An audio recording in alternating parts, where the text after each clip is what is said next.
When a man shall have in the skin of his flesh a rising, a scab, or bright spot, and it be in the skin of his flesh like the plague of leprosy, then he shall be brought unto Aaron the priest, or unto one of his sons the priests. And the priest shall look on the plague in the skin of the flesh.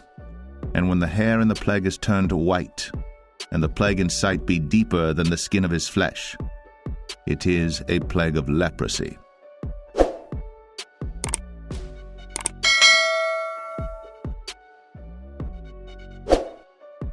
Color in the Bible, leprosy.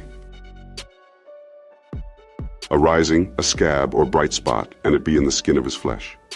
Hair in the plague is turned white, if the bright spot be white in the skin of his flesh. According to the Leviticus 13 chapter's description of leprosy are: 1. The existence of bright white spots in the skin, the hair of which had also become white. 2. The depression of the patches below the level of the skin. 3. The existence of quick raw flesh. 4. The spreading of the scab. Moses and the 12 tribes of Israel were indeed melanated people. The Israelites traveled for 40 years in the wilderness in search of the Promised Land, a journey where melanin was crucial for survival due to the region's intense sunlight. In biblical times, leprosy was considered a severe diagnosis, often treated as a death sentence.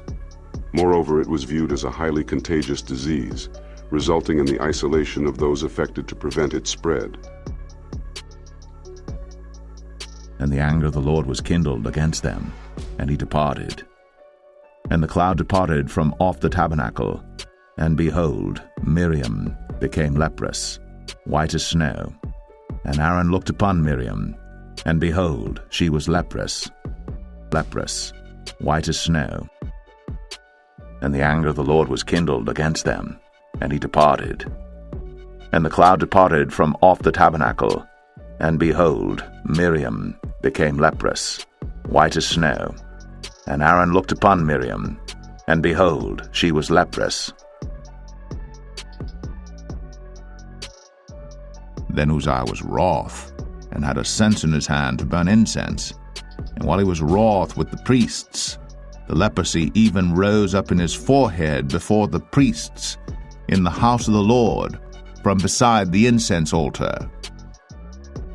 And while he was wroth with the priests, the leprosy even rose up in his forehead before the priests in the house of the Lord.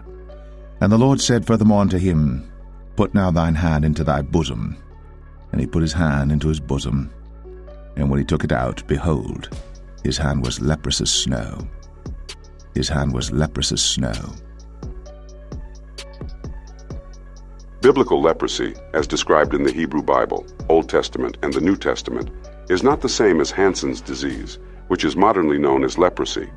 The term leprosy in the Bible likely referred to a range of skin conditions that cause a loss of melanin and vitiligo. Vitiligo is a skin condition that causes the loss of melanin, which is responsible for skin coloration, and is a form of leprosy, according to Leviticus the 13th chapter.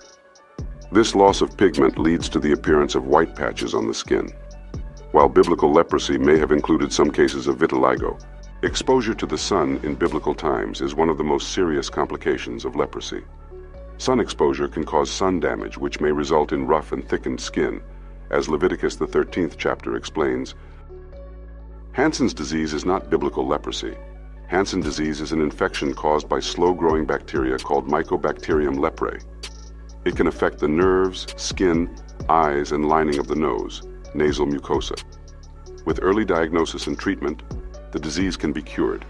The regions spanning Africa, extending to Egypt, Jerusalem, and Araba, were once collectively known as the land of Ham, land of Cush, Alkebulan, Nubia, and Ethiopia. The term Ethiopia has its origins in Greek and translates to burned faces, likely referring to the darker skin tones of the region's inhabitants. Herodotus, the ancient Greek historian and geographer, referred to people from Africa as Ethiopians. The Greeks used the term Ethiopian to describe individuals with dark-faced complexions, which was a common characteristic among those living in Africa.